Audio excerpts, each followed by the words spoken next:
No vídeo de hoje, nós vamos falar a respeito dos fatores sistêmicos envolvidos na etiologia das doenças periodontais.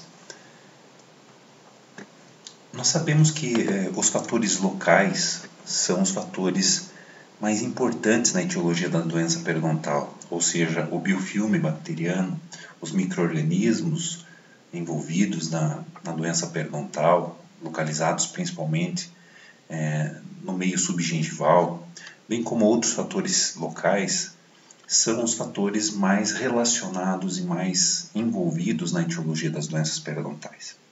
No entanto, em determinadas situações, nós podemos ter determinadas condições sistêmicas, ou fatores ambientais, ou doenças adquiridas pelo indivíduo ao longo da sua vida, ou até mesmo fatores genéticos que vão causar alguma influência na resposta do hospedeiro a este biofilme.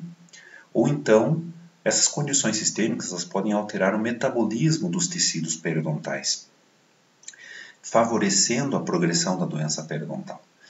Então, nós temos a microbiota subgengival como principal fator envolvido nas doenças periodontais, visto que essa microbiota ela é composta principalmente por micro-organismos gram-negativos, muitos anaeróbicos, e que por meio dos seus componentes, dos seus fatores de agressão, eles vão estimular uma resposta do hospedeiro a esse biofilme. Essa resposta do hospedeiro, ela se dá tanto por meio da resposta imune inata, como por meio da resposta imune específica, adquirida, na tentativa de manter um equilíbrio contra esses micro-organismos. Além disso, essa resposta do hospedeiro ela vai levar à produção de uma série de citocinas pró-inflamatórias, como por exemplo a interleucina 1, fator de necrose tumoral, as prostaglandinas, resultantes do metabolismo do ácido araquidônico, assim como metaloproteases, que vão causar alterações no metabolismo do tecido ósseo, do tecido conjuntivo, promovendo, portanto, os sinais clínicos que nós conhecemos, que seria a presença da reabsorção óssea, a presença do sangramento gengival, a presença do sangramento à sondagem, a formação de bolsas periodontais, resultando, então, nas características que nós conhecemos e nós identificamos em nossos pacientes. Nós podemos ver que diversas condições sistêmicas são considerados importantes fatores de risco para a doença periodontal, como por exemplo a diabetes mellitus, as alterações hormonais. Nós vamos nessa videoaula, por razões didáticas, fazer uma consideração dos principais fatores sistêmicos envolvidos na doença periodontal. E listamos aqui alguns grupos principais, ou seja, as condições hematológicas e imunológicas, as condições hormonais, as alterações influenciadas por medicamentos que o paciente faça uso. Temos também condições genéticas e condições nutricionais. Nesse primeiro vídeo, nós vamos nos reter aos fatores hematológicos e imunológicos. Dentre esses fatores, os mais frequentes seriam as neutropenias, as leucemias, as anemias, e dentro das condições imunológicas nós temos a síndrome da imunodeficiência adquirida. Uma das condições hematológicas com as quais nós podemos nos deparar seria a neutropenia.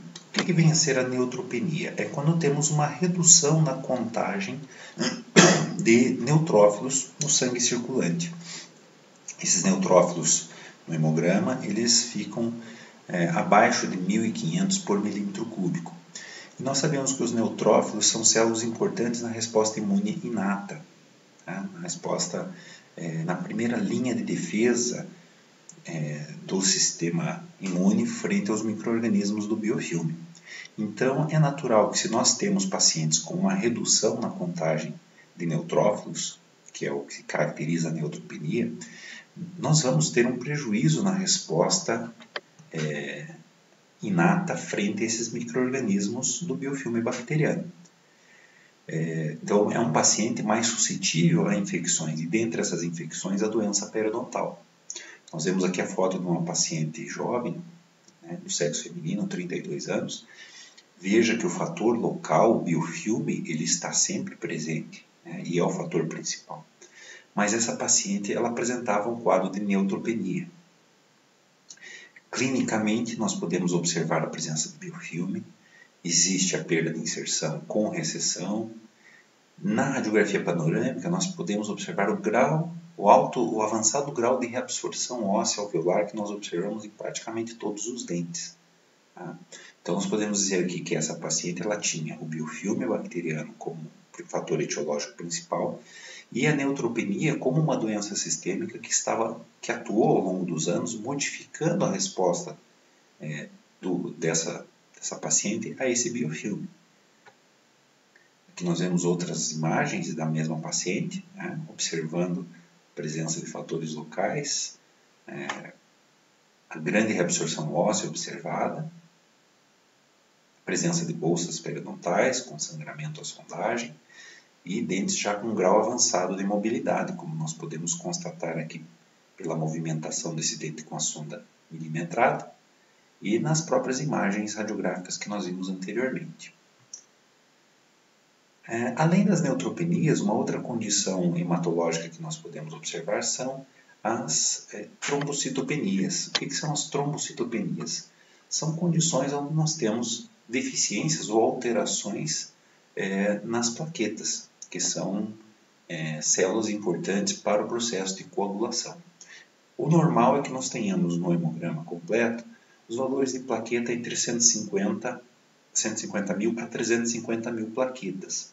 Quando nós temos uma redução abaixo de 150 mil plaquetas, nós já vamos começar a ter alterações em termos de sangramento. O sangramento anormal ele pode ocorrer quando a contagem plaquetária cai abaixo de 30 mil, mas nós consideramos já uma trombocitopenia contagens abaixo de 150 mil.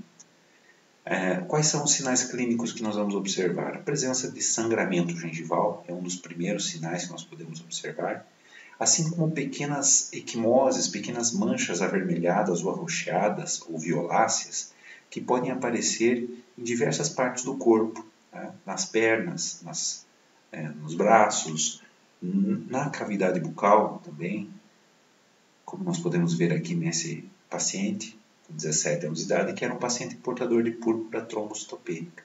Então, a tendência é que nós tenhamos um quadro mais frequente de sangramento gengival nesses pacientes.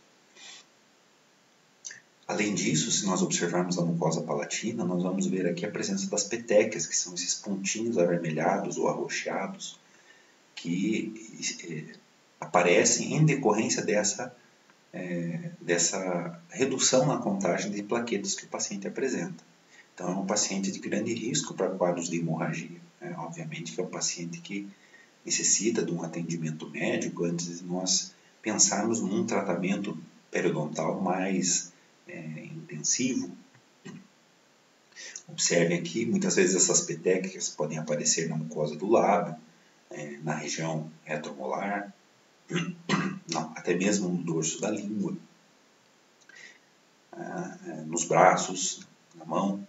Então, são condições em que o paciente certamente vai apresentar um quadro de sangramento gengival. Pode ser que ele nem apresente um biofilme que justifique esse sangramento gengival, mas o biofilme está lá presente, mas a condição hematológica ela vai atuar aumentando as chances de sangramento gengival e quadros de hemorragia. Uma outra condição hematológica que nós podemos nos deparar são os quadros de leucemia, ou seja, são neoplasias dos tecidos formadores das células sanguíneas, dos tecidos hematopoéticos, que se caracteriza pela proliferação anormal de leucócitos e seus precursores na medula óssea e no sangue. Uma característica importante é que o paciente, um dos sintomas que ele vai apresentar, muitas vezes, é a presença de sangramento gengival e pequenos pontos de crescimento gengival.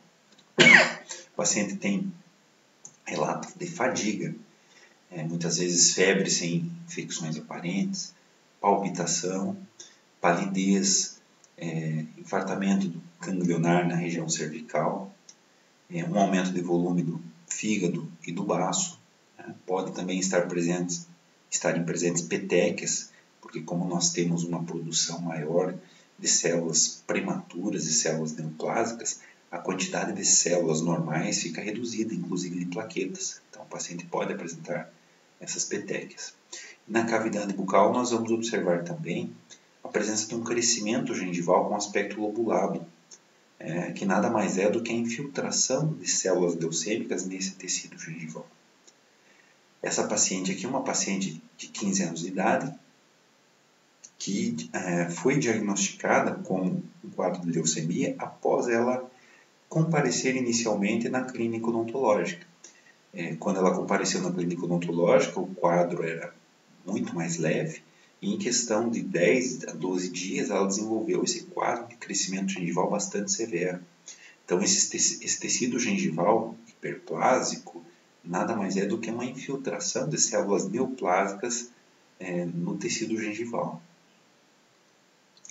Essa foto de um esfregaço de sangue do paciente em laboratório, ele mostra muitas vezes a presença dessas pigmentações eosinofílicas, formato, lembrando, parece uma agulha, que nada mais são do que os bastonetes de Auer, que são característicos encontrados no citoplasma de leucócitos em pacientes que apresentam leucemia. Observe aqui a vista da região anterior, um quadro de crescimento gengival bastante severo. Tá? Era um quadro de leucemia aguda, e essa paciente, num período de aproximadamente 15 a 20 dias após ela ter comparecido na clínica odontológica, ela veio a óbito devido ao quadro de leucemia que ela apresentava. Okay. Esse é o hemograma dessa paciente. O que nós observamos aqui, uma elevação na contagem de leucócitos. Então, a paciente apresentava uma leucocitose bastante intensa, onde esse aumento na quantidade de leucócitos se devia a uma grande proliferação de células blásticas. Veja que a contagem de neutrófilos estava, inclusive, reduzida. Então, a contagem de células normais estava reduzida. A paciente apresentava uma leucocitose devido à proliferação de células blásticas, mas apresentava uma neutropenia.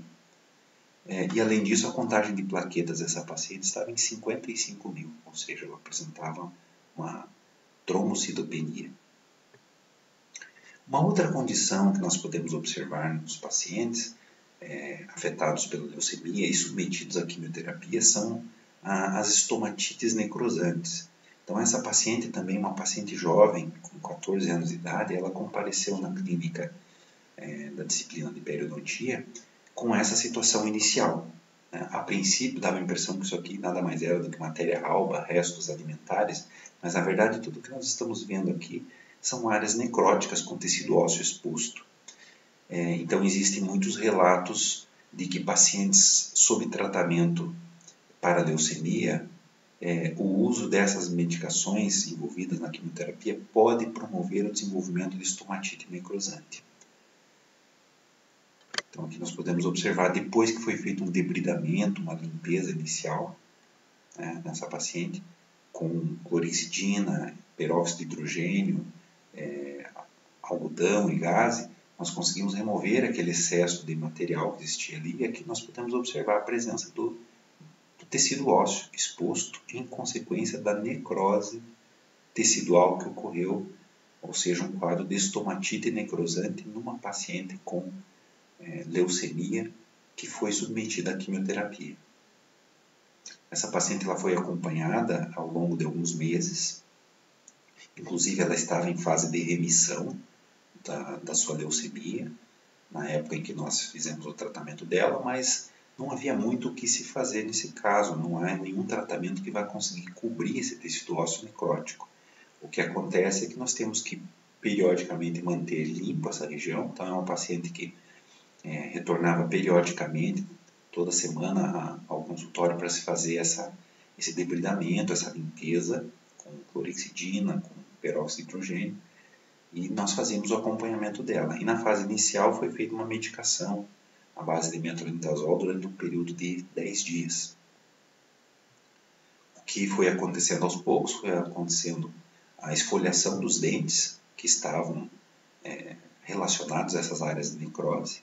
Tá? Aqui uma foto inicial E aqui a foto ao longo do acompanhamento que foi feito nessa paciente.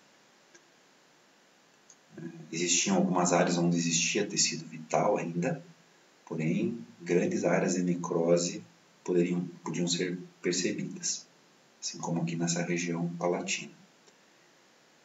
E o que nós observamos é que, com o passar do tempo, esses dentes foram sendo esfoliados, esse tecido ósseo necrótico foi se desprendendo, né? E aqui nós temos uma radiografia panorâmica da paciente ao longo desse acompanhamento. Então, observe que os sequestros ósseos presentes, né? Os dentes aos poucos sendo esfoliados, okay? Um tratamento assim, bastante limitado que nós pudemos fazer, não havia nenhum procedimento cirúrgico que pudesse reverter essa situação. Então, foi feito acompanhamento até que alguns meses depois houve uma recidiva do quadro de leucemia dessa paciente. Ela foi novamente hospitalizada e acabou também vindo a falecer. Uma outra condição que nós podemos ter que envolve a questão imunológica seria a infecção pelo vírus HIV. Então, na década de 80, quando surgiram o maior número de casos de pacientes com HIV, nós observávamos que o tratamento desses pacientes ainda era bastante limitado. Então, muitos pacientes perderam a vida em decorrência da AIDS. E esses pacientes perdiam a vida em decorrência de infecções oportunistas. Então, o que nós observávamos é que muitos desses pacientes apresentavam alterações na cavidade bucal, geralmente infecções relacionadas, infecções virais, como o caso das infecções pelo vírus HPV, papilomavírus, varicela zoster, e pacientes que apresentavam também um quadro de neoplasia conhecido como sarcoma de Kaposi. Então, o paciente, devido a essa alteração na sua condição imunológica, eram pacientes que apresentavam geralmente uma sobrevida bastante limitada. Então, era comum nós observarmos alterações na cavidade bucal desses pacientes. Como vocês estão vendo aqui, quadros de sarcoma de Kaposi, né? São lesões neoplásicas que surgiam tanto em tecido gengival quanto em mucosa. Outras condições que nós observávamos nesses pacientes com bastante frequência era a presença de doenças periodontais necrosantes, como a gengivite necrosante e a periodontite necrosante. Isso em decorrência da condição de imunossupressão desses pacientes. E esse paciente passava por uma rápida destruição dos tecidos periodontais.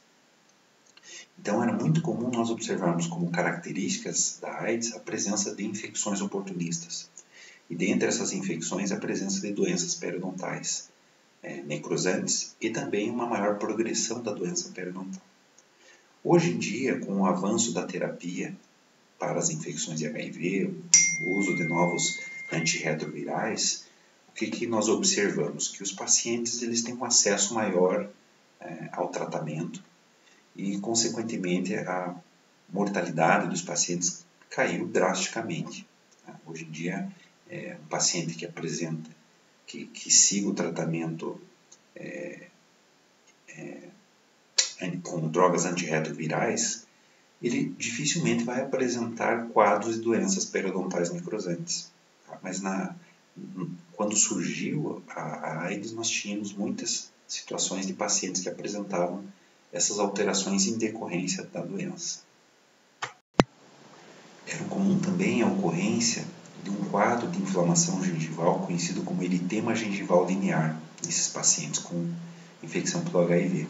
Isso aqui nada mais era do que uma infecção causada por cândida, ou seja, uma condição causada por fungos. Então se fazia o tratamento periodontal e a resposta era um pouco limitada, não se tinha uma resolução completa desse quadro de inflamação.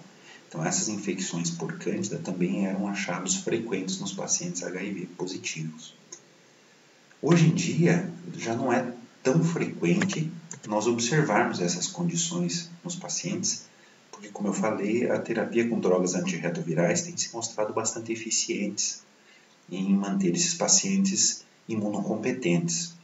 Então, nós só vamos encontrar alterações mais significativas nos tecidos periodontais em pacientes HIV positivos em pacientes que não fazem o uso das drogas antirretrovirais ou onde essa terapia não está sendo efetiva. Então, normalmente, o médico que acompanha o paciente, ele solicita periodicamente avaliações da contagem de leucócitos CD4, bem como a carga viral. E se o paciente apresentar contagem de células CD4 acima de 200 por milímetro cúbico, ele é um paciente que encontra-se imunocompetente. Se ele apresentar contagem de leucócitos CD4 abaixo de 200 por milímetro cúbico, aí é um paciente que não está imunocompetente, é um paciente que está imunossuprimido e que tem uma chance maior de apresentar essas condições. Então, nós tínhamos no paciente portador do vírus HIV os sinais de gengivite, que, como eu mostrei para vocês, poderia se apresentar na forma de uma infecção relacionada muitas vezes a fungos, com aquele eritema gengival linear, aquela condição eritematosa, avermelhada na margem gengival, que mesmo com a terapia periodontal não respondia adequadamente, como nós podíamos ter também casos de gengivite necrosante.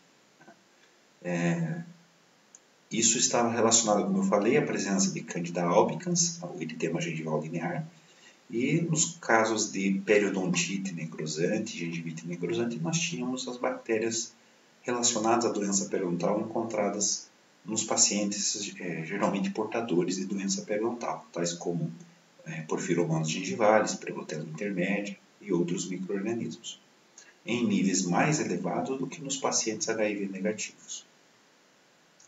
Aqui nós temos vendo fotos de pacientes HIV positivos apresentando quadros de periodontite necrosante, a presença de sequestros ósseos. Então, eram achados frequentes nos pacientes devido ao grau de imunossupressão que eles apresentavam.